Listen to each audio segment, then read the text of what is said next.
ठीक है, यानी कि क्या होना चाहिए, चर आपका बटे में नहीं होना चाहिए, चर बटे में नहीं होना चाहिए। अगर बटे में चर है तो आप उसको ऊपर ला के देखिए कि वो प्लस में है कि माइनस में है। जैसे कि बटे में चर था, ऊपर ला के देखते हैं तो पता चला कि माइनस में है, इसका मतलब खत्म मामला है ना। ये क्या हो गया, बहुपद नहीं हुआ। ना समझ में आ रहा है मुजम्मिल बाबू? कोशिश कीजिए, क्योंकि बहुत अंतराल में है। हम भी बैठ के कितना देर बैठ जाते, 3-3 घंटा बैठा रहते चौकीए पे। नहीं, चलो ध्यान दो इधर। अब समझ में आया बहुपद किसको कहते हैं?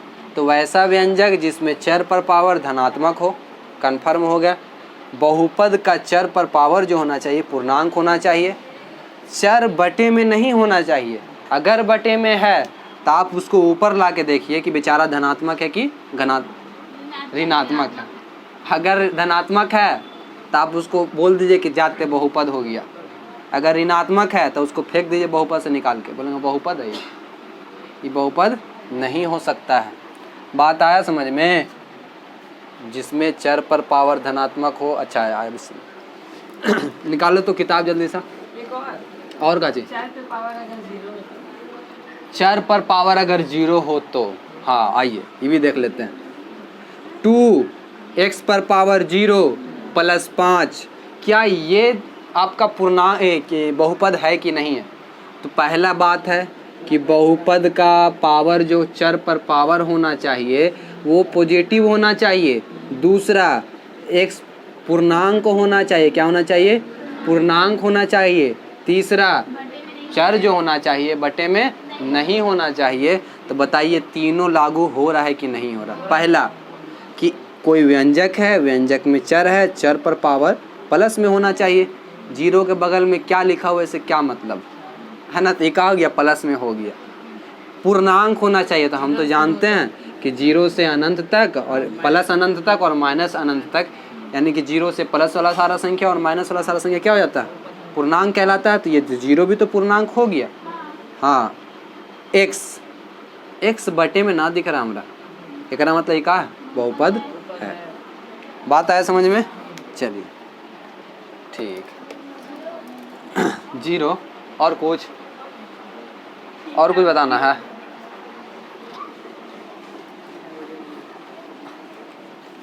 बहुपद समझ में आया? किसको बहुपद बोलेंगे, किसको बहुपद नहीं बोलेंगे? ठीक है, 9th का है। चलो ठीक है। कहाँ चल गया बहुपद? 46।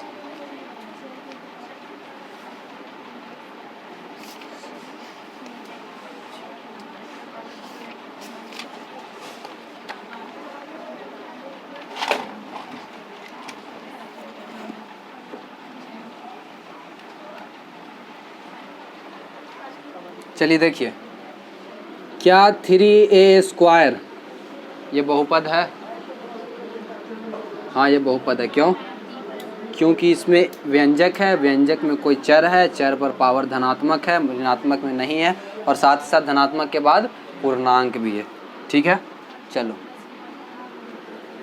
आया समझ में? चलिए अब पढ़ेंगे हम लोग कुछ क्या चीज़ पर? ऐसे अगर है, बार बार 2 ले रहे हैं, खराब बात है। 10 ले लेते हैं। 10x², ये 0 ना है? x का मान वही रहता है कि चेंज हो जाता है? हाँ देखो ना मियाँ, इधर ध्यान दो ना। ये 10x पर पावर 0 है, ठीक है। और हमको पता है कि दुनिया का कोई चीज़ के पावर 0 हो जाए तो उसका आंसर 1 होता है ना? तो फिर क्या मतलब बनता है? आप x का मान यहाँ 5 रखिए, अब 5 पर पावर 0 तो भी 1, x का मान अगर 10 आवेगा, 10 रखिएगा तो ही आंसर 1 है ना? तो इस क्या हो जाएगा? 1 हो जाएगा। आगे बताने वाले हैं इसके बारे में, ठीक है।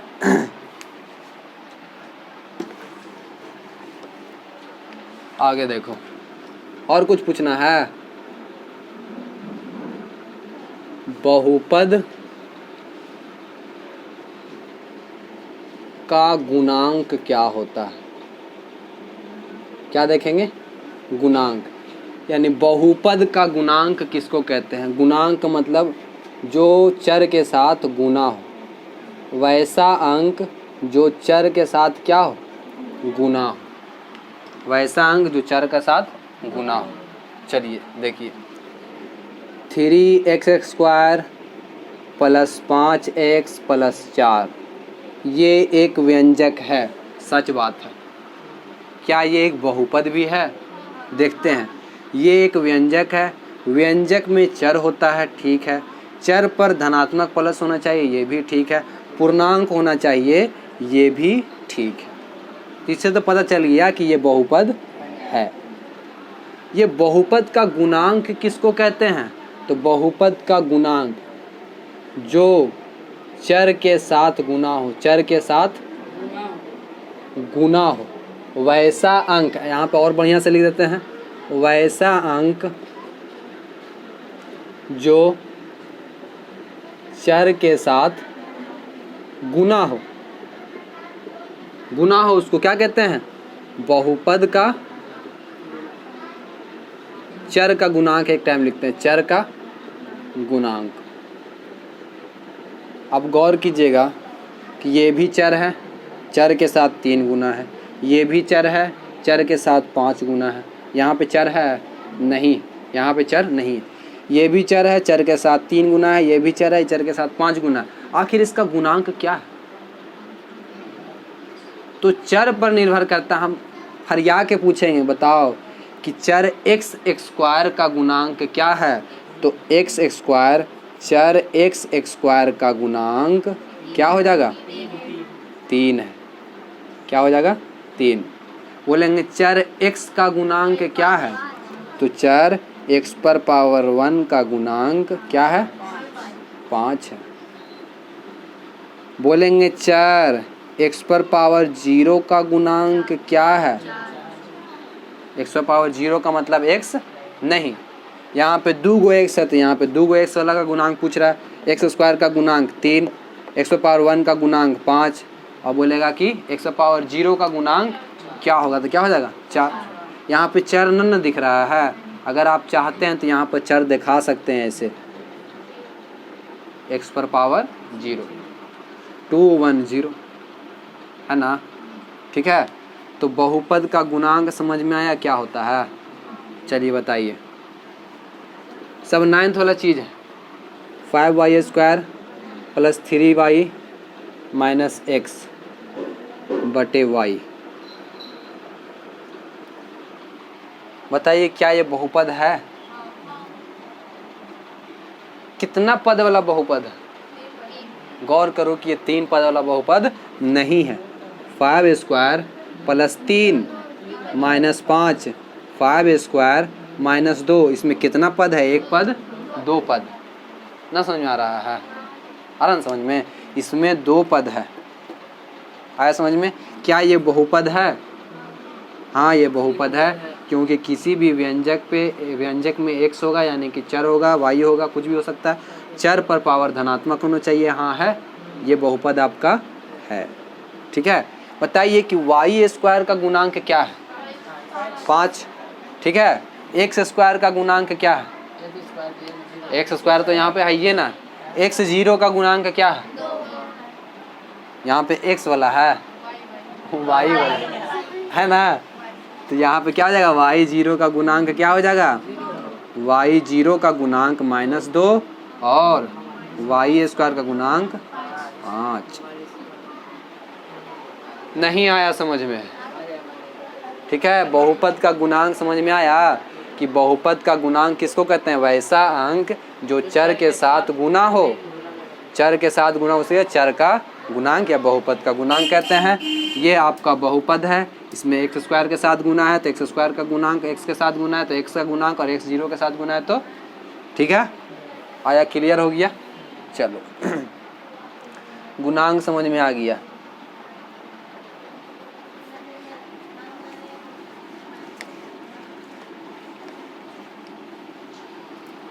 समझ में आ रहा है सबको कि ऊपर नीचे हो रहा?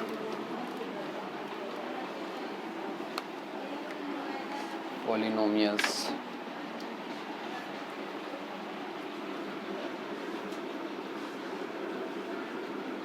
अब हम लोग देखेंगे बहुपद का घात क्या होता है। बहुपद का घात क्या होता है या पद का घात क्या होता है। ठीक है, व्यंजक रहेगा, ठीक है, ये भी बात सही है। व्यंजक, क्या हर व्यंजक बहुपद हो सकता है?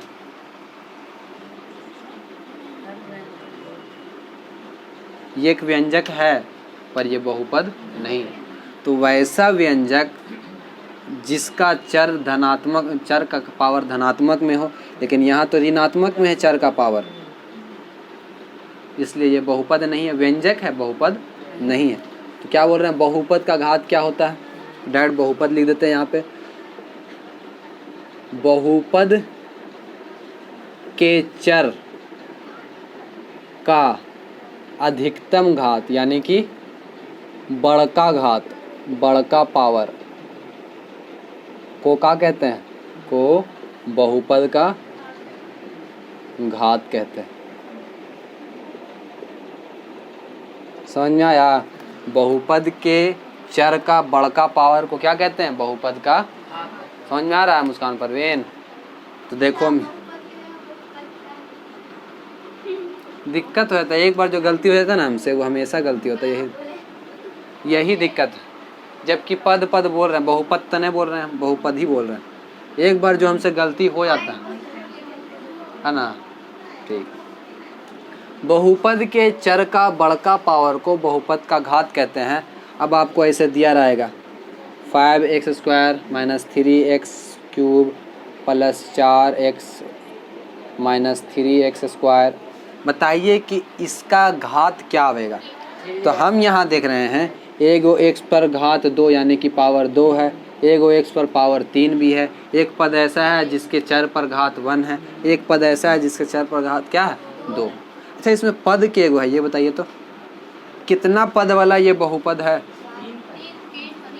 एगो, दूगो, तीन गो, 4। देखने में 4 लग रहा पर ये 4 गो नहीं है ना। 5 में से 3 गया तो 2x² यानी कि 3 पद वाला है ना। के पद वाला? 3 पद वाला। बोल रहा है कि बहुपद का घात क्या होता है? तो बहुपद के चर का बड़का पावर, तो ये बहुपद है, कन्फर्म हो गया। इसका चर का बड़का पावर, चर का ही पावर है, इस पर ही पावर, इस पर ही पावर, लेकिन सबसे बड़ा पावर कौन है? x पर पावर क्या है? 3 है, यानी कि इसमें बहुपद का घात क्या हो गया? तो आपको 1 नंबर ऑब्जेक्टिव में दे सकता है, ऐसे दे देगा, बोलेगा क्या चाहिए कि इसका घात बताइए, तो क्या लिखना है? 3। इस बहुपद का घात कितना है? 3। इस बहुपद का घात कितना हो गया? 3 हो गया। बात आया समझ में? मुजम्मिल बाबू, ऊपर नीचे हो रहा है, तुमको समझ में आ रहा है? बढ़िया से ऊपर नीचे हो रहा है।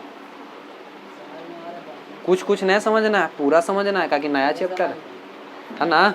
हाँ,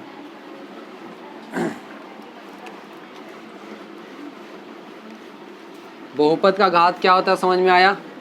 व्यंजक क्या होता है, चर क्या होता है, अचर क्या होता है, ठीक है। बहुपद का गुणांक क्या होता है, ऐसा सब कुछ हम लोग 8वें 7वें में पढ़े हुए हैं, ठीक है। फिर भी यहाँ पढ़ रहे हैं।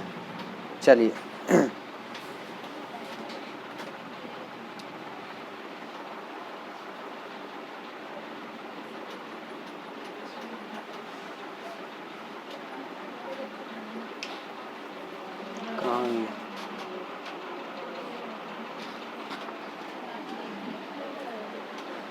चलो अब देखो,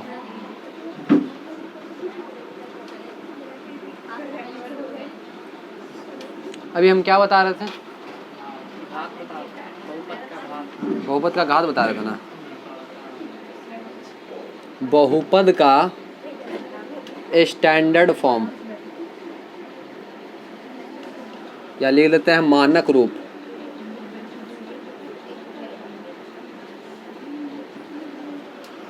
बहुपद का मानक रूप क्या होता है, यानी कि स्टैंडर्ड। अगर आपको बहुपद लिखना है तो सबसे अच्छा तरीका लिखने का क्या होगा? जैसे कि आप ऐसे लिख रहे हैं 3x³ minus 5x plus 4x² minus 4, ये भी आप बहुपद है, पर ये बहुपद का स्टैंडर्ड फॉर्म नहीं है, बहुपद का मानक रूप नहीं है। बहुपद को और बेहतरीन ढंग से लिख सकते हैं। तो कैसे लिखेगा? तो बहुपद को अगर मानक रूप में लिखना है ना, तो उसके चर पर घात होता है कि नहीं? उसके चर पर घात होता है, उस घात के बढ़ते क्रम या फिर घटते क्रम में सजा देंगे। यही के कारण हम बताए थे आपको आरोही क्रम और अवरोही क्रम। कहीं आरोही दिखेगा तो दिक्कत नहीं, अवरोही दिखेगा तो दिक्कत नहीं होना, ठीक है। तो उसके चर पर घात होता है, उसे घात के बढ़ते क्रम में क्या कर देना है? सजा देना। चलिए, हमको लिखना है, ये बहुपद का मानक रूप स्टैंडर्ड फॉर्म नहीं है, लिखने का अच्छा तरीका नहीं है। ये आपका तरीका बहुपद है लेकिन अच्छा तरीका नहीं है। तो कैसे लिखेंगे? बहुपद में चर होता है, ठीक है, उसके चर पर घात होता है, ये भी सही बात है। उसके घात को बढ़ते क्रम में या फिर घटते क्रम में लिख देते हैं। तो हम लोग बढ़ते क्रम में एक बार लिख सकते हैं 4x⁻0 माइनस 5x, इस पर कुछ ना है तो अभी हम क्या कर रहे हैं? बढ़ते क्रम में लिख रहे हैं। अभी x⁻0, फिर अगला चर है उसका और बढ़ा देंगे तो क्या हो जाएगा? 5x यानी कि 1 प्लस 4x² प्लस 3x³ ये चर के बढ़ते घात में लिखा गया। तो आप इसको क्या बोल सकते हैं? बहुपद का मानक रूप। किस तरह से लिखा हुआ है? चर के बढ़ते क्रम में लिखा हुआ है। ये चर के बढ़ते क्रम में लिखा हुआ बहुपद का स्टैंडर्ड फॉर्म यानी कि मानक रूप है, ठीक है। चलिए अगला देखिए, ऐसे भी आप लिख सकते हैं। दूसरा और स्टैंडर्ड फॉर्म घटते क्रम, चर के घटते क्रम में भी आप इसको सजा सकते हैं। घटते क्रम का मतलब पहले से घटते जाना। पहले से क्या होते जाना? घटते जाना। तो पहले से घटेंगे कहाँ? पहले बड़का ढूंढ लेते हैं। सबसे बड़ा क्या हो गया? 3x³ plus 4x² minus 5x 4x0। ये बहुपद का मानक रूप ये भी है, पर ये बहुपद का मानक रूप बढ़ते क्रम में लिखा गया है जबकि ये घटते क्रम में लिखा हुआ है। तो बहुपद का मानक रूप कैसे लिखते हैं? उसके चर पर घात होता है, उस घात को बढ़ते क्रम में या फिर घटते क्रम में सजा देते हैं तो क्या होता है? उसे ही बहुपद का मानक रूप कहते हैं। आया बात समझ में? याद बाबू वहाँ वो किताब रखा हुआ होगा, लेके आओ तो। वो किताब वगैरह क्या पहले लेके आ जा, जल्दी ले गया। किताब होगा वो मोटा सा वहाँ पर रखा हुआ। समझ में आया मानक रूप?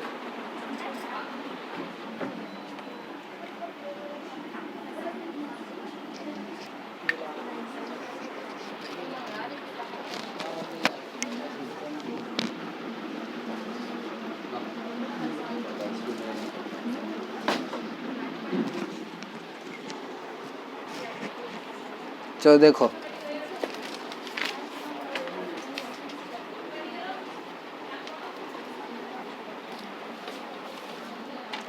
समझ में आया कि बहुपद का मानक रूप क्या होता है? उसके चर पर घात होता है, उसे घात के बढ़ते क्रम में लिख देते हैं या फिर घटते क्रम में लिख देते हैं। तो बहुपद का क्या होता है? स्टैंडर्ड फॉर्म कहलाता है, ठीक है।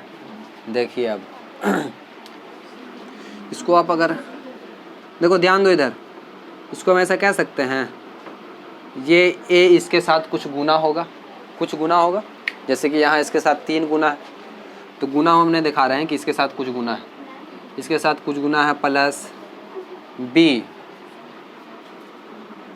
x² plus cx plus d, ऐसा हम कह सकते हैं। ये बहुपद का मानक रूप हो गया। ये क्या हो गया? बहुपद का मानक रूप हो गया। इसको और बेहतरीन से आप सजाइएगा तो ये a हो गया, इस पर पावर कुछ रहेगा, ठीक है, प्लस ये b रहेगा, इस पर पावर हल्का कम होगा, 1 कम होगा, ये c रहेगा, इस पर पावर 1 कम और होगा। ऐसे कर करके आपका यहाँ पे कुछ आवेगा और उसका पावर क्या होगा? 0 कि n क्या हो जाएगा? n हो जाएगा। इसका मतलब a x पर power n plus b x पर power n minus 1 c n पर पावर 2 ऐसे करके क्या हो जाएगा? कुछ पावर क्या हो जाएगा? 0 हो जाएगा। यही क्या हो गया? बहुपद का स्टैंडर्ड फॉर्म हो गया। यानी पहले कुछ रहेगा, उससे एक कम, उससे कम, उससे कम, उससे कम, उससे कम होते होते एक ऐसा मौका आएगा, क्या हो जाएगा? 0 हो जाएगा। ठीक है, क्या हो जाएगा? यही बहुपद का स्टैंडर्ड फॉर्म हो गया। मतलब बहुपद का स्टैंडर्ड फॉर्म लिखिए तो कैसे लिखिएगा? a x पर पावर n माइनस 1, यानी इसके साथ कुछ गुना होगा। a लिख सकते हैं, b लिख सकते हैं, कुछ भी लिख सकते हैं यहाँ पर। तो यहाँ पे a1 दे दीजिए, यहाँ पे a2 दे दीजिए, यानी कि यहाँ पर a के जगह पे कुछ अलग चीज़ है, यहाँ पे a2 के जगह पे कुछ अलग चीज़ गुना होगा। a3 x पर power n minus 2, a4 x पर पावर n माइनस 3, है ना, a5 x पर पावर n माइनस 4, ऐसे से करके a पर पावर a कुछ लिख देते हैं n, और ये क्या हो जाएगा? x पर पावर n माइनस n हो जाएगा। यही आपका क्या है? स्टैंडर्ड फॉर्म हो गया। समझ में आया? ना समझ में आया? नहीं समझ में आया?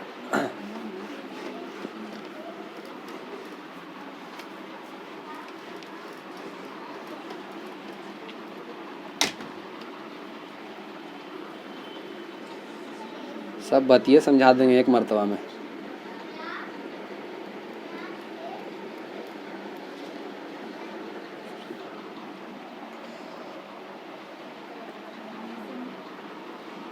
इसमें कितना पद है ये बताइए? ये बहुपद है कि नहीं है?